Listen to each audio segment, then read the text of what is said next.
அண்ணன் தம்பி அந்த பாசம் அது எப்படி இருக்கும் அப்படிங்கிறதுக்கு எங்க ரெண்டு பேருடைய வாழ்க்கை ஒரு பெரிய உதாரணம். எங்களை நன்கு அறிந்தவர்கள் அறிவார்கள்.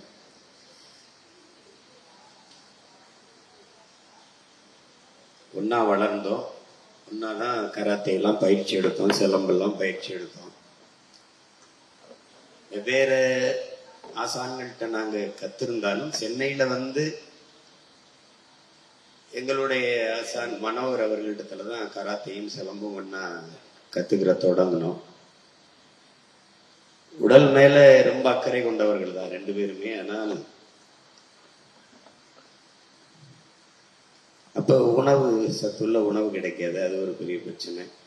ஆனா எனக்கு என் தம்பி நாகேந்திரன், என் தம்பி தேவா எங்களுக்கு சமைச்சு போடுறதுக்காகவே எங்க அம்மா பாண்டியம்மா சென்னைக்கு வந்தாங்க. எங்க அப்பா ராசுதேவர் ஓய்வு பெற்ற ராணுவ வீரர். சிறுவாலையில அவர் மட்டும் தனியா சமைச்சு சாப்பிட்டுக்கிட்டு நீ போய் பிள்ளைகளை பாரு என்று சொல்லி அனுப்பிச்சு வச்சுக்கிறாரு.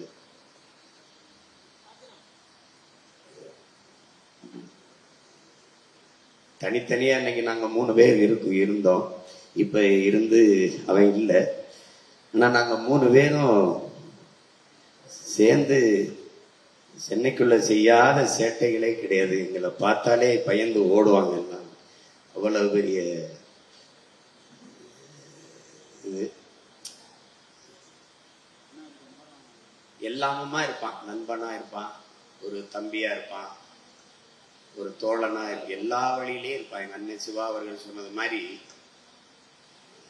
ஓடி ஓடி மற்றவர்களுக்கு உதவுகிற பழக்கம் அவனுக்கு உண்டு. ஒரு வேலையை இதை செஞ்சிரு என்றால் நிம்மதியா உறங்கலாம், அதை செய்து முடிச்சிருவான். அவ்வளவு நேர்த்தியா செய்து முடிப்பான். அந்த ஆளுமை அவன்கிட்ட இருந்தது. என் தம்பி சுசி சொல்ற மாதிரி மொழி வருதோ வரலையோ அதை எப்படியாவது அந்த அவனுக்கு என்ன தேவையோ அதை கடத்தி சாதிக்கக்கூடிய ஆற்றல் அவனுக்கு இருந்தது, பெருசா இருந்தது. எல்லா சூழ்நிலையும் என்னோடு பயணித்தவன். இங்க இருக்கிற எல்லாரையும் விட எங்க அண்ணனுக்கு தெரியும். நாங்க வாழ்த்துக்கள் பாடல் மெட்டமைக்கு போகும்போது கூட அதுல இருந்து எல்லா என்னுடைய படங்கள்லையும் இருந்த உதவி இயக்குனரா இல்ல, எனக்கு ஒரு தம்பியா ஒரு கூடவே இருந்தவன். ஒரு பொண்ணை விரும்புறேன்னா சரி, எதிர்ப்புல நான் சொன்னதுனால எங்க அம்மா அப்பா பெருசா எதிர்க்கல. திருமணம் செஞ்சு வச்சோம். என் மகள்கள் 2 பேரும். இதுல என்ன வருத்தம்னா எதுனாலும் என்கிட்ட சொல்லிட்டு தான் செய்வான். ஆனா இத என்கிட்ட சொல்லல. இந்த மாதிரி ஒரு முடிவான். உடல் மெலிந்திருந்த போது நான் நிறைய கண்டிச்சேன். எப்பவாவது என்னை பார்க்கறத குறைச்சிட்டான். தம்பி சுசிக்கு தெரியும். இதே தவிரதான் என் தம்பி முத்துக்குமாரன் செஞ்சான். என் கண்ணுக்குள்ளே இருந்து வளர்ந்த 2 பேரும். நான் ஒரு பாதையில பயணிக்க ஆரம்பிச்சோன்னே தூரம் அதிகமாயிருச்சு.